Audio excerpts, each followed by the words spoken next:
If content creators were backed by foreign governments, wouldn't there be at least one leaked example? There have been. I don't think Hassan would ever change his belief for money. 2 or 3 times ago when I did a space, there was a Mario guy and he kept muting me. And I think for 2 of these, I just ended up leaving. And after I leave a space like that, they start spamming me with like, hey, wait, come back. Like, I'll give you a host. Like, I'm so sorry, blah, blah. And I'm like, no, bro, I don't, this is retarded. So I think now probably when I'm in a space, people are a little bit more reluctant to just like spam the mute on me because they know that if they do that, I'll just leave. And they're like, the conversation was pretty heated. Exclusive audio. No shot. Is this the audio that I think it is? Yep. I also wanted to know if you could give me like a super honest critique of like my debate. Because we have a Republican governor and a Republican secretary of state in the state of Georgia. What's your name? You said Parker? My name's Parker. We have a Republican governor and a Republican secretary of state in Georgia that approved our elections, and Donald Trump said that wasn't constitutional. Right, Donald Trump tried to undermine our Constitution. You're at 10. I just walked in. I'm here to just learn. Hey, you're an anti-patriotic, anti-constitutional person crashing based and true. in our party So let me because ask you you one tried question. to stop our democracy. I got one question. Donald Trump called the Can I ask you secretary one of state of question? Georgia and told him to find him some votes. What is a woman? Oh my God. That is... Whoa, he pre-watched my reaction. Whoops. That was weird. Georgia and told him to find him some votes. What is a woman? Oh my God. That is so fucking weird, y'all. Maybe you should meet one. Okay, not bad, not bad. Because we have a Republican governor and a Republican secretary of state in the state of Georgia. Charlie Kirk posted this? Okay. Man, he really thinks he owned him. Jesus. If content creators were backed by foreign governments, wouldn't there be at least one leaked example? So when I say that they're backed, I don't mean that there's like a guy who's getting paid every single day by like a crazy one. What I mean is there's a little bit of collaboration in terms of maybe talking points and some sort of financial compensation. When you say, wouldn't there be at least one leaked example? There have been like examples of this happening, like really blatantly. Jackson Hinkle is literally working with Russia at, like he went to that UN thing and he gave a speech. He was rolling around in tanks in Russia with the military. That type of event only happens with official State Department connections. You can't do that as a normal civilian. I can't call Putin and be like, can I like go roll around with your military and like take footage of it? That's a State Department connection. 1 trillion, quadrillion percent. It's like beyond obvious. There have also been people that, other content creators that make regular appearances, like very, very, very often, or have programs that are sponsored by like RT, like Russia affiliated media and stuff. That's all kind of the same. That's also why I kind of started to distance myself from like doing RT appearances and stuff. Because I'm like,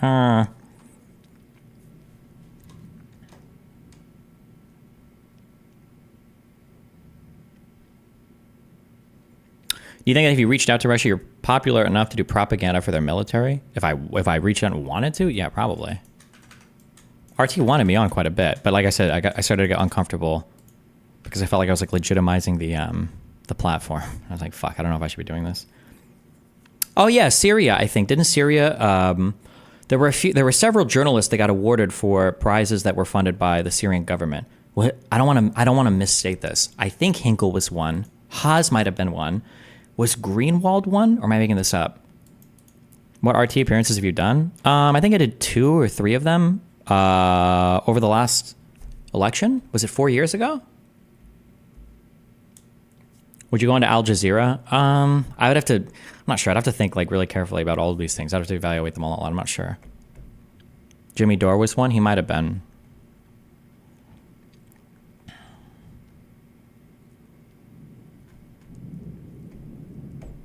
You did an election, I think, with RT? Yeah, we might have been, yeah.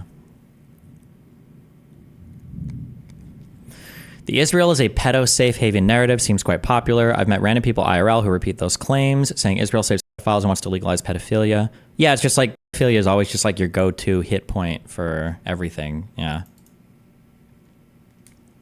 What's the most evil country you would do propaganda for if they paid you $500K? I don't know, Canada? The thing is that like, and I can't speak for every wealthy person, but like once you've made a certain amount of money, it seems like really hard to sell out like what you believe in or what your principles are. And I don't even mean to say principles insofar as like some like noble, virtuous principle. Like even a principle like I just want to like make myself more famous and popular or something, right? Like if that's all you care about, then yeah. But if it's not something you care about, either the money would have to be huge such that nobody would off. Nobody would accept, or no, it wouldn't be worth it, right? Like I could never be bought off by a foreign country because the amount of money they'd have to pay wouldn't be worth it. It'd be way more worthwhile for them to like just invest in other schemes. It just wouldn't be worth it to pay me that much. I don't have the influence, and it would be stupid to put all your eggs in one basket. And that's going to be true for any sufficiently wealthy person. What about Elon? I think that at least half of Elon's delusions come from the fact that he's just like a very bullied person. Like, I think a lot of Elon's mindset can legitimately be explained by the fact that woke people made fun of him, and now this is his way of like getting back, kind of. I legitimately think it. I think a lot of it is that, unironically. I don't think Elon is like totally bought and paid for by any foreign actor. I think he's just like very anti-woke. Could you give us pointers on how we could tell if you were ever bought? I should put a canary at the bottom of my website. Are those still legal?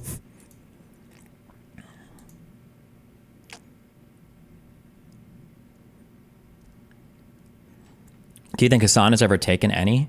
No, and I would say no for the same reason. If Hassan has ever taken money from a foreign like entity like that, it's only going to be for stuff that he already believes in anyway. He would never. I don't think Hassan would ever change his belief for money because Hassan makes enough money that he's going to make way too much, and the money's not going to matter as much. And two, Hassan's main obsession is clout. That would be. So if somebody could. If Russia were to say, hey, we've got 10,000 Americans that promise they're going to be concurrent viewers to your stream, if as long as you like shit on Ukraine some more, then maybe he would do it. If Israel came to me and it's like, we've got 10 of the craziest BPD girls who are all trying to get impregnated, maybe then. No, I'm just kidding.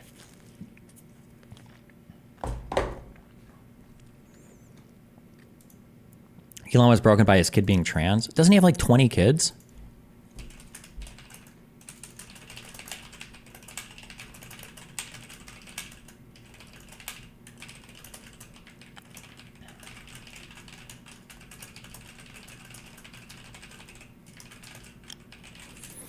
Why would a foreign country pay someone to change their opinion on a topic when they can just fund someone who already believes the propaganda line? I believe that would be how most of the funding, like even right now, currently works. I don't think anybody changes their opinion because of like funding or whatever. They just find people that they already believe in, like that they think they already believe the narrative, and then the country believes in them, and then they just kind of push them like that. Yeah. That's why the APAC stuff is so stupid. I could like research it.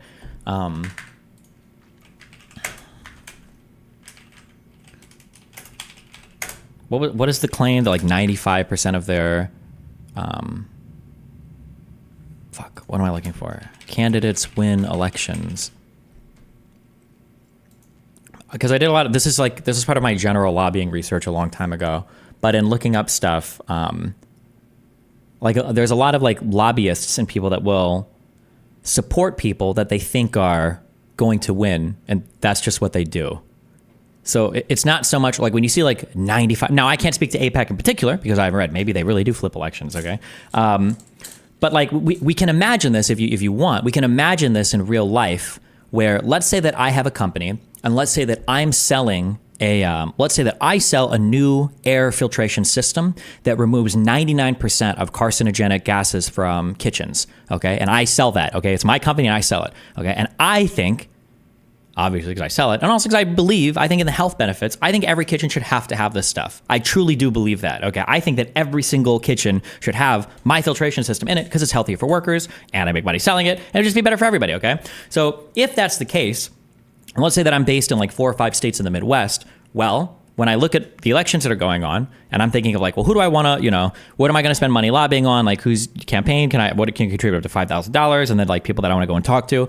I'm going to see who's winning in all 5 states, and then I'm going to go and I'm going to arrange meetings with these guys. I'm like, hey, listen, there's a bill, NB 147 says that they companies have to have a minimum threshold for HEPA filtration or some bullshit in kitchens. I think you should support this. These are the reasons why. I have this company. This is the benefits and blah blah blah. And like here, like I'm going to throw $2,000 at your campaign or whatever the I support you and I think you're cool. If I were to go around in 5 states and do that, Well, first of all, I'm only supporting people that are going to win anyway, because why the f would I throw money as a company, especially to a candidate I know is going to lose, right? Well, now I've got like 100% success rate on my lobbying, right? And then if these people do end up supporting things, people are going to look at it and they're going to be like connecting the dots, like, wait a second, this guy, every candidate he supported has won every election or have won all their elections, and they're also supporting his shit. What's going on here? And it seems like some crazy, nefarious, horrible thing. And it's like, well, is it? Is it? Not really, right? People are putting the, there's a crafty, clever saying for this, for switching the causality around. It's not putting the cart before the horse. There's a clever way of saying this, or there's a shorter way of saying this. But like, people are flipping the causality here, and they're assuming that something super malicious is happening when probably not. But maybe there is with AIPAC. I haven't looked into how they choose which candidates to back. One thing that a lot of young people are still having trouble getting over, though, is that Israel is really, really, really, really popular with old people in the United States. That's still true. Where was it? Wasn't there a Trump clip yesterday saying something like, if you support Hamas, you should get kicked out of the United States. We should ban you from the country. Does anybody have this Twitter clip? Oh, it's this one. I might be exaggerating. President, we will deport the foreign jihad sympathizers, and we will deport them very quickly, and Hamas supporters will be gone. If you hate America, if you want to eliminate Israel, then we don't want you in our country. We really don't want you in our country. I will ban refugee settlements from terror-infested areas like the Gaza Strip, and we will arrest the pro-Hamas thugs who vandalize federal property and make really life very, very difficult in this country for a lot of people. I'm president. And like, you could look at it as some weird nefarious thing, but the reality is just old people just like Israel. They just do in the United States. Israel's a really cool story for anybody that's over the age of 40 or 50. And anybody that's followed it that's older is like, oh yeah, hell yeah. Democracy in the Middle East. Hell yeah. Those are our Jews. Hell yeah. No, you're wrong, Destiny. You want to fund both the winner and loser, so you win no matter what, like 90% of companies do. I seriously doubt 90% of companies support both sides of every election. But okay. Do you think younger people don't support Israel as much? Is it literally just internet memes? I don't think young people support Israel as much, and I don't think they should. And I understand why they don't. You have to remember, if you're an older person, okay, like, what was Israel? Israel was, first of all, you had the Holocaust. Then you had a bunch of Jews escape to the Middle East, where all the surrounding people are evil and hate them, okay? Because we're not the biggest fans of brown people or Arabs, okay? And then Israel wins these massive, like, huge, like, underdog wars, and then they emerge as this, like, pretty thriving democracy in a area of the world that has no other democracies when we're fighting the Cold War and we love democracy, right? That was the whole point of the Cold War, was spreading democracy in the world. So it makes sense why if you're a Cold War American, you fucking love Israel, right? But if you're a younger American, if you're under the age of 30, well, what is Israel to you? Okay, well, Israel is a country that has bullied Palestinians for 2 decades. They have a massive military. Hamas has never had any chance in hell of doing anything. And then there's just like people that are being fucked in the West Bank and the Gaza Strip, and they're hungry and they don't have anything and they're right. That's all Israel is to you. So it makes sense why, if you're a younger person, why you wouldn't like Israel. Because what the fuck, like, you don't care as much about like the concept of democracy and all that is not like in the forefront of your mind like it was for Americans and the entire world in the Cold War, where it was democracy versus communism, right? Now you live in a world and there are different governments and who knows and who cares and whatever the fuck. Yeah, Israel doesn't represent anything cool or interesting or whatever. It's just a country, and your perception is just that they bully poor Palestinian people all day. Like, that's it. That's partly Israel's fault, or majority Israel's fault. That you can't live off your old stories forever, especially when the people that remember them start to die off. You thinking Trump was based about this, you're exactly the person you described as only caring about free speech when it's your side. Did you watch this clip and think that I support deporting people who support jihad or Hamas? What do you mean only supported? It definitely supports it and then pushes back against the substance homie. Wait, I don't know what that means. Or I don't know what that was in reference to. Trump saying Israel is too small? Israel is a tiny little spot compared to... Do you hear it?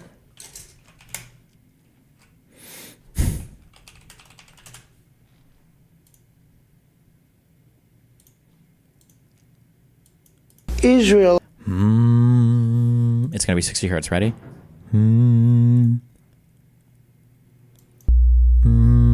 Yep.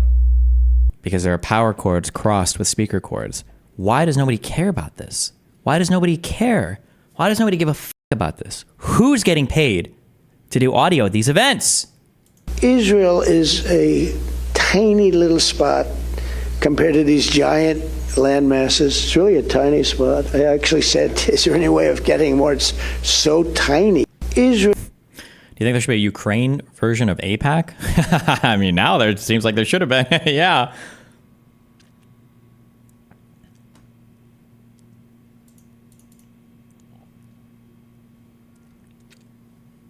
Do you think the Cold War mentality is going to come back due to the new Cold War between the West and Russia, China, Iran, etc.? I'm not sure. I don't know if... Here's something I'm just not sure about. Mainly, also because I haven't done a deep reading of the history yet in that time period. I don't know if the Cold War can happen without having nuclear warfare first.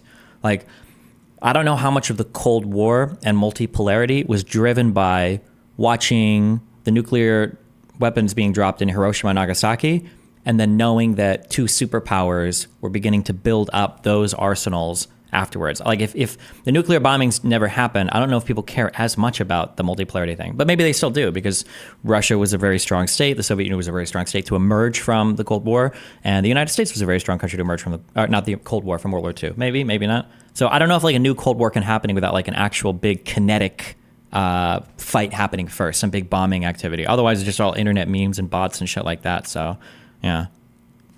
Who knows? I still hear it. Are you trolling? Please answer. No, now my AC turned on and it's the same frequency. What do you think of Israel before you did your research? I don't know. I didn't think much at all about it. It seemed kind of cringe, like they bullied Palestinians all day for no reason. I think that was kind of my opinion, right? If anything, I think I probably felt a lot more sympathy for the Palestinians and almost none for the Israelis. Yeah, I think there's like an old video with me arguing with Lauren Southern, where I'm like, do you think Palestinians that are getting bombed in hospitals give a fuck about whatever?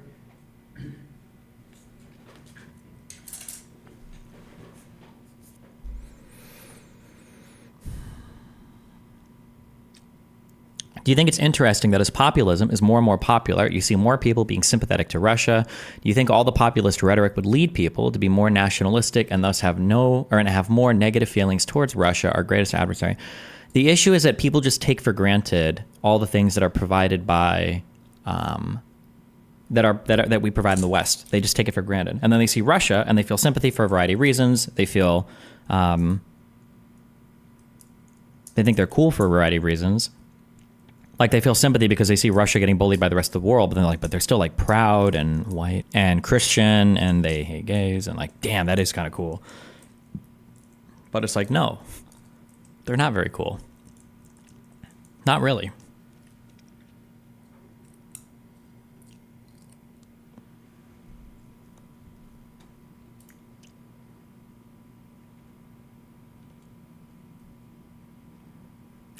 Your opinion on Egypt's relations with the U.S. and Israel? I don't know. I think Egypt, is always just kind of chilling. I feel like without doing any in-depth research, the vibe I get from Egypt is they just kind of want to like do their shit and they don't really give a fuck much anymore.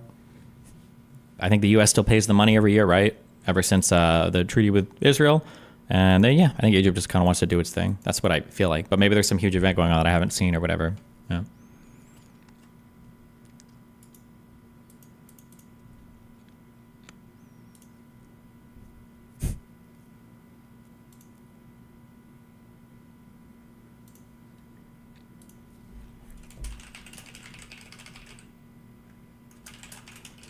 Assuming Trump loses in November, how do you see us getting out of this disinformation, alternative facts, reality we now live in, or do you think we're fucked? It's hard. I think everybody has to do their part to be like as fact-based as possible. But I also think a big part of it is you have to start holding other people accountable for not being factual. This is why it sucks because one thing that's very hard to balance for me is I feel like sometimes I have very contradictory personality traits, but then like outcomes. So for instance, I think personally, this is one of the things I talked to Dr. K about. I do have a pretty hard time making other people uncomfortable. I think I just have a personality trait that if people are around me, I generally want them to feel pretty comfortable. And in debates, I have a really hard time sometimes, like really leaning into somebody's discomfort when I know that they're defeated on a point. This is why you see Pisco spamming in chat so annoyingly a lot. He's like, make them answer it, make them answer, right? Because Pisco knows that I'm probably letting a person squirm out of a point where I should say, like, hold on. And if you've watched some of my recent debates, I've started to say this more recently, where I'm like, hold on, wait, before we move on, you were wrong about this, right? Can you admit that you were completely incorrect about this, that you totally were incorrect, you were completely wrong about this? And it even happened a little bit yesterday with the in that debate with all the Nazis, where I was like, hold on, wait, before we move on, you admit that like this story that you said, this didn't happen, right? This guy, there was no extradition request. This crime never happened. He was never, you admit that, right? But you notice that when I start poking at people, they don't actually ever admit to anything. They don't ever admit that they were wrong. And then even with Connor, I was kind of doing it. I was like, hold on, like he did lie about this, right? Or stop answering things that I'm saying with sure or okay. I need to hear a yes, like 100% yes, that you hear what I'm saying and you agree with what I'm saying. Yeah. Yeah, it's very, very, very, yeah, I think that more people need to start doing that, that you have to like, listen, I need you to admit that you were wrong. You were completely wrong on this. The Suleiman dude seemed to be on a scheme to get on your good side. Well, so I have to be careful about this so I don't keep doing the same thing to myself. I give a lot of attention to a lot of these Twitter spaces, because every time I do these Twitter spaces, oh fuck, like I had 2 more like Twitter employees like message me for shit that I didn't respond to. I just remember this. Every time I do these spaces, they bring a large crowd. But I think that 2 or 3 times ago when I did a space, there was a Mario guy and he kept muting me. And I think for 2 of these, I just ended up leaving. And after I leave a space like that, they start spamming me with like, hey, wait, come back. Like, I'll give you a host. Like, I'm so sorry, blah, blah. And I'm like, no, bro, I don't, this is retarded. So I think now probably when I'm in a space, people are a little bit more reluctant to just like spam the mute on me, because they know that if they do that, I'll just leave and they'll lose all their viewership on it. So yeah. That being said, this is not an overall good valuation of character or anything. The Suleiman guy yesterday did seem to be pretty fair. When he felt like there were points that I was making that weren't directly addressing counter arguments, he would say, I don't think this is a response to that. And then when the other guys did, he was that. So I will say that. Yeah. You hosted any space yourself? Yeah, I've done 2. I think all my new computer parts will be here in 2 or 3 days. It's really hard working on this computer. For some reason, I have a lot of, it just gets really laggy. But I think it's like a Chrome thing, because I have too many Chrome windows open. So hopefully once my new shit gets here, I'm ballin'.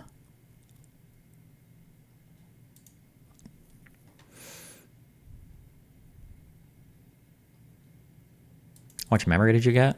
Wasn't it like 64 gigabytes, I think? Hey Destiny, how are you able to explain concepts and convey what you were thinking so well? Is this a skill that you pick up naturally growing up, or did you have to hone it deliberately? I want to get better, and I don't know if I need to read more books, or when am I just stuck being a retard sad? I think that part of it is doing it a lot. Like I can practice a lot more than the average person because I'm streaming. It's part of my job. But a second thing is, and I stress this over and over again, okay, I will continue to say this all the time, that like when I do, and you can kind of see with the J6 stuff or any of the Israel stuff, like if I were to do a video on something, like if I were to do a 30-minute video on something, it would be something I'm prepared to talk about for 10 hours, okay? It wouldn't be like I did a 30-minute video and here's everything I know.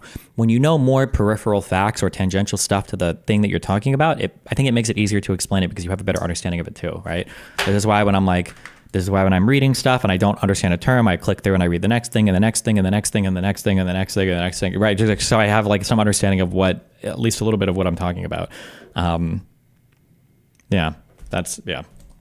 Just be willing to read a lot. There's not like a shortcut on it. You just be willing to like read a lot of stuff, because then your mind remembers stuff more, and then you start to like yesterday, the email I got on like quantum field theory and quantum dynamics. I don't remember. If I had to guess, I probably remembered 30% of that email, maybe. But if I read anything about that in the future, you better believe that there's going to be stuff where it's like, oh, I remember this, or like, oh shit, okay. Classical, the standard model is not just quantum mechanics. That's not true. It's like quantum field theory, which incorporates other stuff. Or, it incorporates, there are things that incorporate like special relativity, but not general relativity, because that, has, like there are little things that I'll remember. But then if I read something in the future, like more and more of it will come back. Like, oh, okay, I remember this from that and that and that and that and that. But you have to just be willing to read. There's like no shortcut for that, I don't think. And then if you understand something really well, usually you can explain it really well, I think. Hopefully, maybe. I got in, somebody called me and said that the family and others were in the Oval, and do I want to come up? So I went upstairs. And who do you recall being in the Oval Office? Don Jr., Eric, Laura, Kimberly, I believe Meadows was there. At some point, Ivanka came in. It wasn't a specific formal discussion. It was very sort of loose and casual. So then you said at some point there's a telephone conversation between the president and the vice president. Is that correct? Yes. When I entered the office the second time, he was on the telephone with who I later found out to be was the vice president. Could you hear the vice president or only hear the president's end? Only heard the president's end. But at some point, it started off as a calmer tone and everything, and then became heated. The conversation was pretty heated. I think till it became somewhat, louder tone. I don't think anyone was paying attention to it initially. Did you hear any part of? God, they do such a good job. These are my fans. Somebody for the J6 shit, okay? Pelosi and everybody was like, we're going to do a judiciary report on you, blah, blah, blah. And somebody was like, listen, okay? I saw this guy do manifestos, and I think we should go that route, okay? We need a ton of sources. We need video, audio. We need a ton of shit that we can overlay and link to people, and that's where we should go. This is a manifesto. It is. And they talk to so many people. They overlay so many different sources of evidence, right? We just got a link from what you saw there, looked like either a call log or like the president's diary or some bullshit, right? You've got multiple people that are all attesting to, that are attesting to hearing like similar things. Like, it's so well done. Sorry, okay. He was on a telephone with who I later found out to be was the vice president. Could you hear the vice president or only hear the president's end? Only heard the president's end. But at some point, it started off as a calmer tone and everything, and then became heated. The conversation was pretty heated. I think till it became somewhat, louder tone. I don't think anyone was paying attention to it initially. Did you? Till it? Conversation. Oh my God. I had a not father moment. God damn it. Until it became. Conversation was pretty heated. I think till it became somewhat, louder tone. I don't think anyone was paying attention to it initially. Did you hear any part of the phone call, even if just the end that the president was speaking from? I did, yes. All right, and what'd you hear? So as I was dropping off the note, I remember hearing the word wimp. Either he called him a wimp. I don't remember if he said, you are a wimp, you'll be a wimp. Wimp is the word I remember. It's also been reported that the president said to the vice president that something to the effect of, you don't have the courage to make a hard decision. Words, I don't remember exactly either, but something like that, yeah. You're not tough enough to make the call. It was a different tone than I'd heard him take with the vice. Wait, who is that? Is this his counsel? Former Pence National Security Advisor. Okay. Exactly either, but something like that, yeah. You're not tough enough to make the call. It was a different tone than I'd heard him take with the vice president before. Did Ms. Trump share with you any more details about what had happened, or any details about what had happened in the Oval Office that morning? That her dad had just had an upsetting conversation with the vice president. Do you recall anything about her demeanor, either during the meeting or when you encountered her in Dan Scavino's office? Just curious. Is anybody besides Trump Jr., as part of Trump's family, still supporting Donald Trump? Like Ivanka or Kushner or like any other family members? Oh, Eric Trump is? Okay, I haven't seen that. I don't remember specifically. I mean, I think she was uncomfortable over the fact that there was obviously that. Scavino's office. The vice president. Do you recall anything about her demeanor, either during the meeting or when you encountered her in Dan Scavino's office? I don't remember specifically. I mean, I think she was uncomfortable over the fact that there was obviously that type of interaction between the two of them. Something to the effect, the wording's wrong. I made the wrong decision 4 or 5 years ago. And the word that she relayed to that the president called the vice president, I apologize for being impolite, but do you remember what she said her father called him? The P word. Oh, why not say it? Oh, that's so weak. Ah.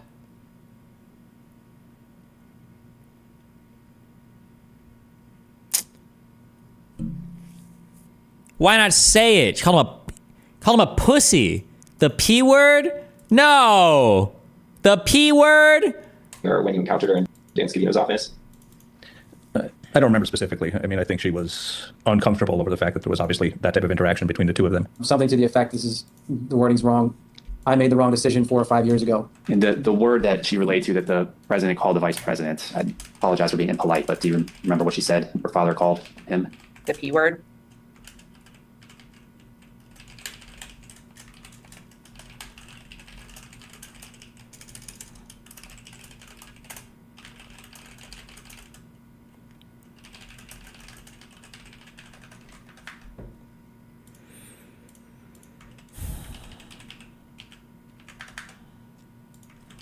What is this?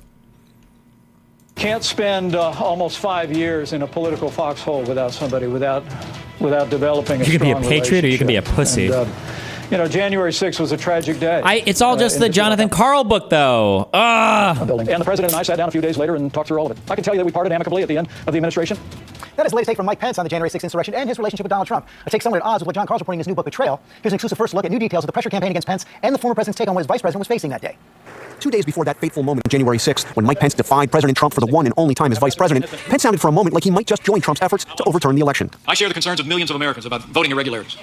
And I promise you, come this Wednesday, we'll have our day in Congress. That was at a campaign rally in Georgia on January 4th, and the crowd loved it. For several days, Pence had been facing even more pressure than previously known to use his role as the presiding officer on January 6th to single-handedly overturn the election. As reported for the first time in Betrayal, the final act of the Trump show, White House Chief of Staff Mark Meadows played a pivotal role in the pressure campaign on Pence, sending his top aide an email on New Year's Eve outlining the scheme. Written by Trump campaign lawyer Jenna Ellis, the memo called for Pence to send back electoral votes to 6 states won by Joe Biden, leaving neither Biden nor Trump with a majority and putting the outcome in the hands of the Republican-controlled House. The next day, Trump's fiercely loyal 30-year-old aide Johnny McEntee sent another memo to Pence's chief of staff titled "Jefferson used his position as VP to win." It was historically wrong, but McEntee's message was clear. Jefferson did it, and Pence must do the same. During a series of meetings over the coming days, Trump tried to turn the screws on Pence. On the evening of January 4th, he went public with his demand. I hope Mike Pence comes through for us. He's a great guy. Of course, if he doesn't come through, I won't like him quite as much. It had been reported back in January by the New York Times that Trump even pressured Pence on the morning of January 6th with a crude phone call. When I interviewed Trump for Betrayal, I asked him about that. There was a report, excuse my language. Oh, this is him. This is the Carl guy. Oh, at least it's a first. Well, I guess reading his book would be first party because it's direct testimony from a conversation. He says, where is this? Where is this interview? Somebody find this guy. Give me all this interview. I can't believe he interviewed him for this book. And he didn't publish the full fucking interview. Probably because he wants you to buy the book because he probably includes everything he thinks is important in the book. Oh, I want all this. I want this goddamn interview. Russia, if you find his materials, you will be rewarded greatly. Okay? Morning of January 6th with a crude phone call. When I interviewed Trump for Betrayal, I asked him about... Want me to just get you the full book? No, I want the interview. I want to hearing it in Trump's own words is so much better. It's the best form of evidence for any of this is listening to Donald Trump talk. Listening to him speak is so good. About that. There was a report, and excuse my language, not mine, it was in the report, that you talked to him that morning and you said you could be a patriot or you can be a... Did you really say that, or is that incorrect? He has to deny this, right? I wouldn't dispute it. Okay, never mind. Thank you. Oh, okay. Wow, that's a good quote. Thank you. Oh, okay. Oh my God. Holy shit.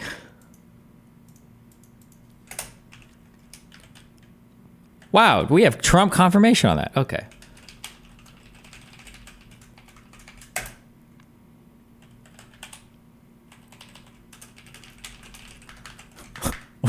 What did he say? You can either be a patriot or you could be a pussy? Not mine, it was in the report, that you talked to him that morning and you said you could be a patriot or you can be a...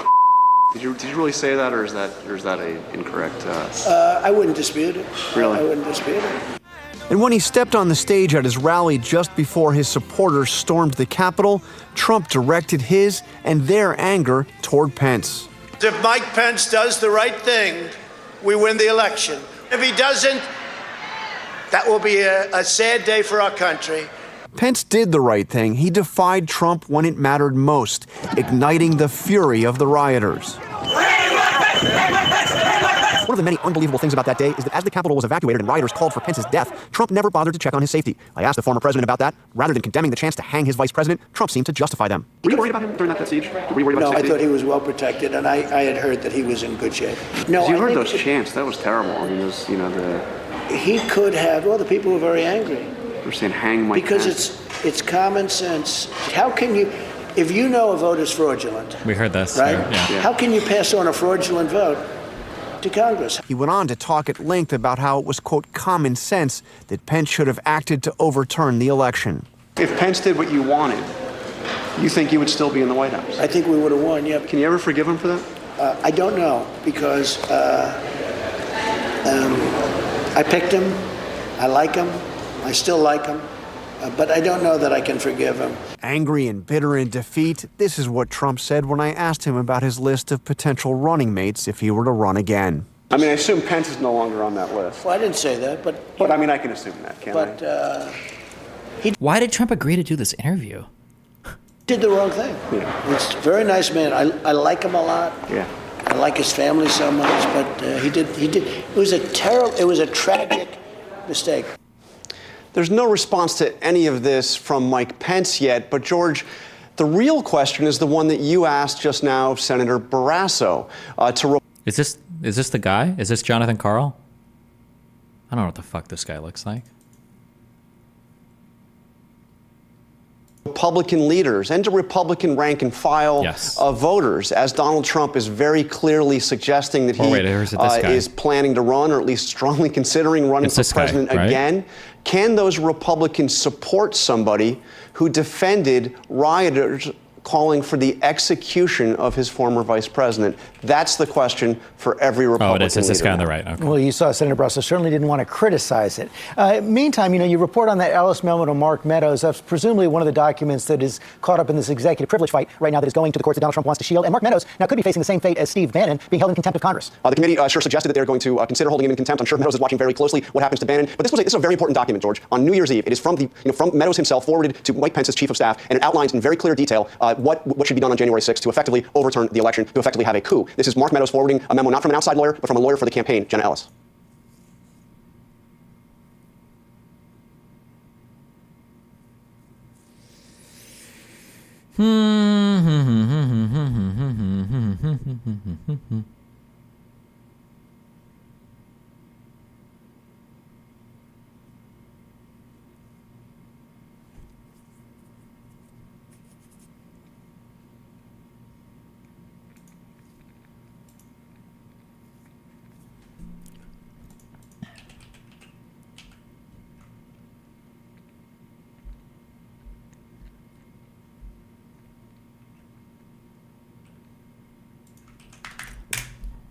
Current GOP I don't know if I have this video yet, but this is pretty important, I think.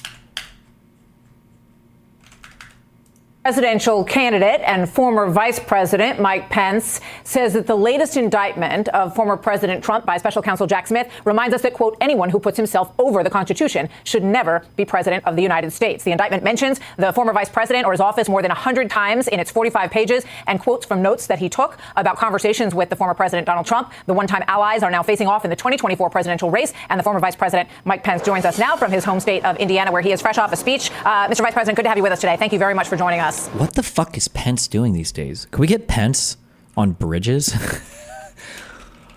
Oh my God. What does he do anything now? Is he just like chilling? Thanks for having me on, Martha. So obviously when we have spoken in recent weeks, it's been about the issues of this campaign, and I do want to ask you about that. But obviously this is a big story yesterday, and you have been obviously involved in it. Yesterday you said that you'd have more to say about the indictment when you had a chance to review it. So what do you say about it today, now that you've had that opportunity, sir?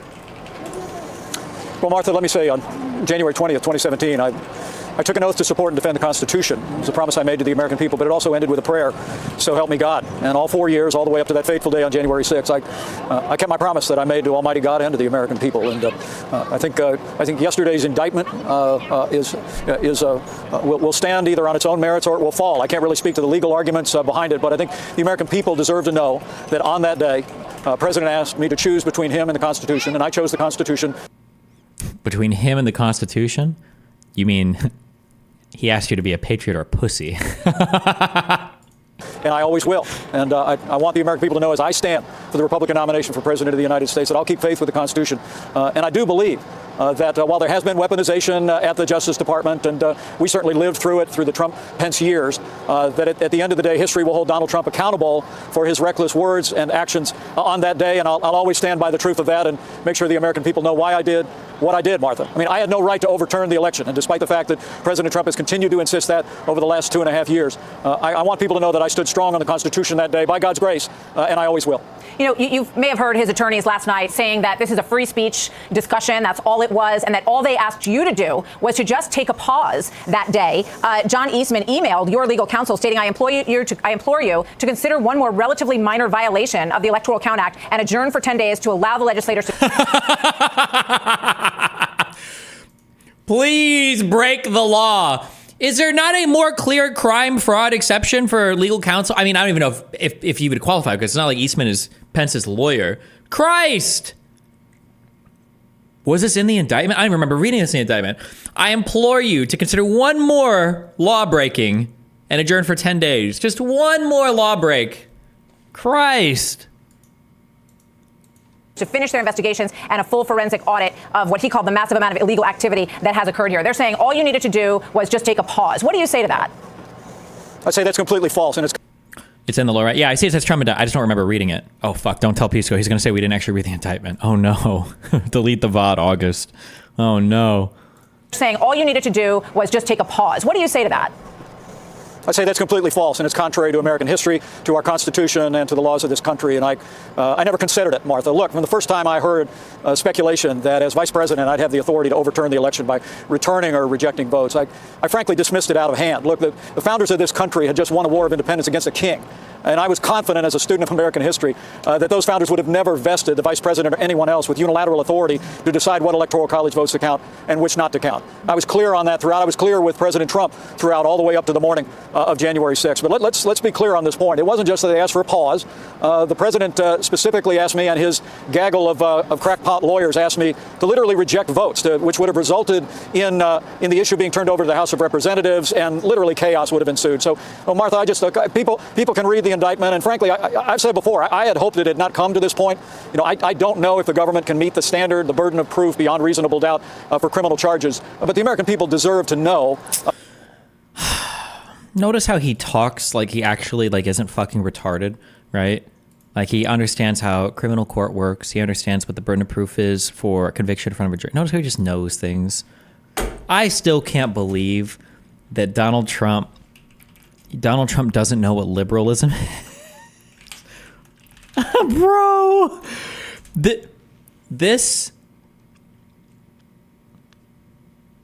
what was this quote? Was it at the UN?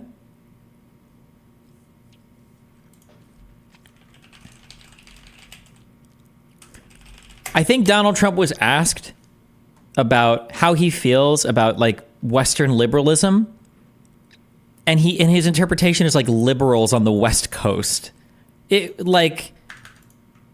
Hold on. Oh my fucking God. What the fuck? Right before arriving here was that Russia went through a lot. They lost, I guess, far more than anybody fighting the Nazis in terms of people.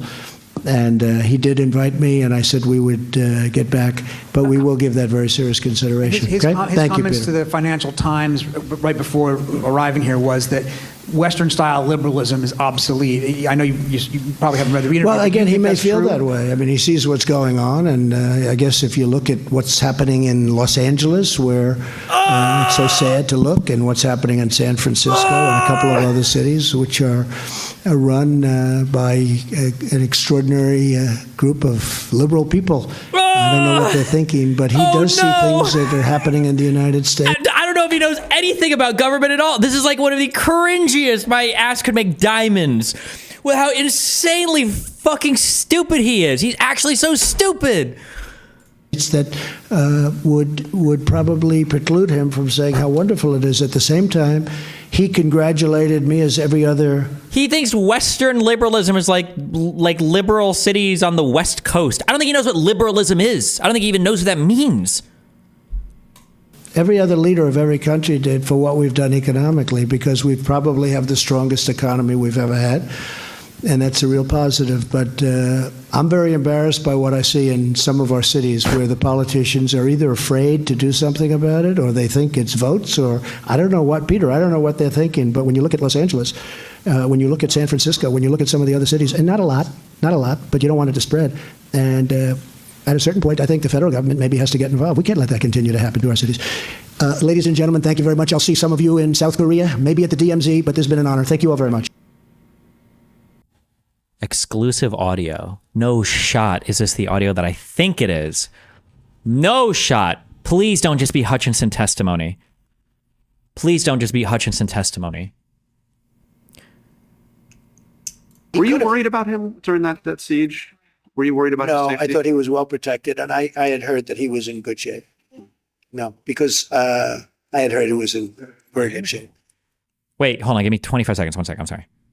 But no, You I heard think those chants. That was terrible. I mean, those, he could have. Well, the people were very angry. They're saying hang Mike. Because it's common sense, John. It's common sense that you're supposed to protect. How can you, if you know a vote is fraudulent, right? Yeah. How can you pass on a fraudulent vote to Congress? Jesus, imagine not saying anything. Was this Jonathan Carl? I feel like I've referenced this Carl interview a couple times, but I haven't actually seen the interview. Was it just never released, or are we just missing something? Okay, what's up? Yeah, I just wanted to, if you're in the middle of something, we can talk another time, but I wanted to do like a post-mortem of the I'm in the middle of this we had all the fucking time, so you got it. What's up? Yeah, how did you think that debate went? I mean, okay, I guess it's frustrating, but I mean, it was probably as good as it could have gone. It's just another example of like conservatives being completely and totally unable to engage substantively with basically anything that Donald Trump has done. And it just continues to show that they have to either outright lie, engage in bad faith, or do whatever they can to divert or pivot from any of the substance. Yeah. Is this going to be the new like Andrew Wilson sort of form of debate where you try to narrow the scope of the framing or the premise to something that is basically impossible to defend? Like, how did you feel about them? I mean, did you think that they were on to anything at all when they were talking about like democracy being on the ballot being literally the end of democracy, like permanently, I guess?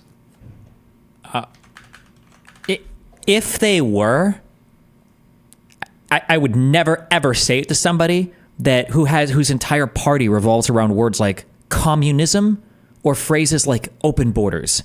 So I'm not even having that conversation with them. They're not even close to being deserved of having the respect of even having that conversation. So no. And like an absolute vacuum, is it a tad hyperbolic? I guess, but I feel like everybody knows what you're talking about, right? Like if I was to fight on somebody says, I think Kamala Harris is going to destroy the border, I'm not going into that debate saying, really? Destroy the border? What, do you think she's going to bomb the walls? You think she's going to take a pencil and erase it on the map? What do you mean? No, we're obviously going to be arguing about whether or not her border policy is good or bad for the country. That's what we're going to be arguing about, obviously. The idea that I would go into that debate thinking that I'm going to argue about the literal destruction of the border is fucking stupid. Yeah, I feel like an obvious parallel would be the emergence of the Third Reich. I'm not like a super scholar on that topic, but I do know that it took them quite a bit of time to get from like point A to point B. Yeah, it was a process. And during that process, they were chipping away more and more at these sort of like democratic norms that they had. So the idea that Trump could go in there and especially when we're talking about like reshaping the GOP in his image, if we're getting more and more MAGA type politicians, you increase the likelihood of something like January 6th. I mean, the legal end, not the riot. Yeah. The chances of something like that go up substantially when more and more people in the party are trying to reflect his kind of rhetoric or sort of like ingratiate themselves with him. It was like, I was almost sort of like, I didn't know what to say when they were pushing back against that idea, because to me that just seems so obvious. I mean, you're getting people who are saying that like, do you think that the Civil War was a threat to democracy? Like, well, I don't know. It's a good question. Like you're in fantasy world at this point, right? That's the whole point. But the only complaint that I have, okay, the only thing that I just wish Democrats would focus on is like, then it should just be attack. You do not have serious policy conversations with these people. I won't. I'm not gonna have a serious policy conversation with you when you're not living in reality. I'm not gonna sit here and defend any of my fucking policy decisions when you won't acknowledge reality. That's fucking stupid.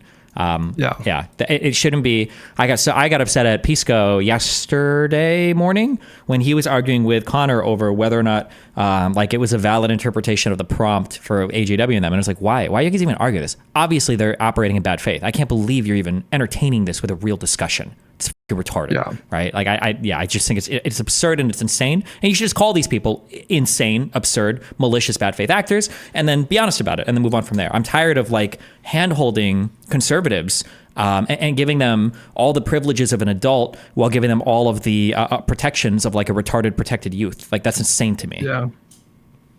Yeah, I did all this prep because I figured because you've been doing so much January 6th stuff recently that I would come at it from a different angle. And so I did a whole bunch of like research in the days before on his dishonesty. And we just never even got to that because like the whole thing was focused on like debating the premise of the debate. And then obviously January 6th is super salient to that topic. Don't waste your time ever researching any substance. You will never speak substance with a MAGA tard. It will never happen. No, because you can't defend Trump on substance. It's impossible.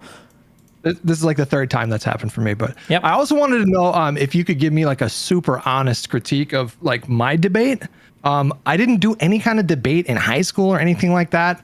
It's all been in this space. So if you identified any places where you thought I could improve, I mean, I don't think you did anything wrong. I think the only issue possibly was 3-on-3 or 2-on-2 debates are very challenging because there are questions you want to ask that might like derail somebody else's like line of thought or line of questioning. And obviously my fans like to listen to me, so they thought, there were times where Hutch derailed a Destiny question or somebody else. But I mean, that just happens in 2-on-2 or 3-on-3 debates. It's hard to like balance it out. It's one of the reasons I don't usually like doing them. But no, I've never heard you debate in a way where I'm like, ooh, he f***ed up a lot, or oof, he did something really bad. I think sometimes you just went in directions that I wouldn't have gone, or I would have hit my point a little bit harder, but I don't think there's not like a huge critique I would have for any of your debate or anything. Well, I think I felt a little bit of because you're so aggressive with the January 6th stuff, which is fine because you've done a lot of work and you know a lot of those facts now.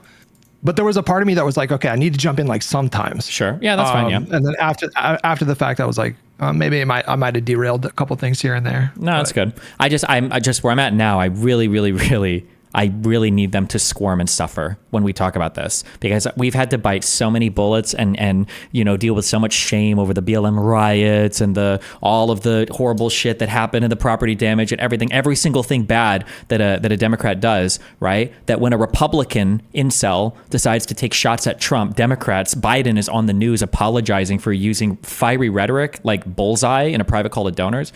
It's absurd. Like, if we're going to be held to that standard, then I need them to squirm now on owning everything that happened here. And you can't write it off, and you can't just say it was just this or just that. Like, no, bullshit. You need to own your shit. Well, they are squirming right now. I don't know if you saw. Do you pay close attention to the polls? I see them pop up on Twitter, but I'm not like paying particularly close attention. Yeah, there were a few. There was like a mediocre day of polling on Friday for Kamala. And when I say mediocre, there was like one poll for Trump +1. That's like mediocre for her now. Yeah. And today there was an Ipsos poll that had her up 5 nationally. There was a WAPO poll that came out that had her up 5 points nationally. And more importantly, there were 2 Rasmussen polls in battleground states that had Harris up. And Rasmussen is like, I don't know if you're familiar with them, but they're just overtly partisan Republican poll. Yeah. Nobody takes them seriously. Like 538 removed them from their aggregate. So they're not doing great right now. And I think this convention's going to be just I think this is going to be a historic convention. I don't know what's going to happen with those protesters. I think that's going to get a little crazy. Which protesters? The pro-Palestine protesters, and there's also like echoes of 1968. The 1968 convention, I don't know if you're familiar, was highly contentious, and there was a huge anti-war protest movement that was a collection of different anti-war movements organizations all over the country that came together in 68. There were a ton of riots in Chicago. It's in Chicago this year, so. Yeah, that could get off the hook, but I think this convention is going to be nuts, and I think she's going to get a nice bump from it. Huh. But yeah.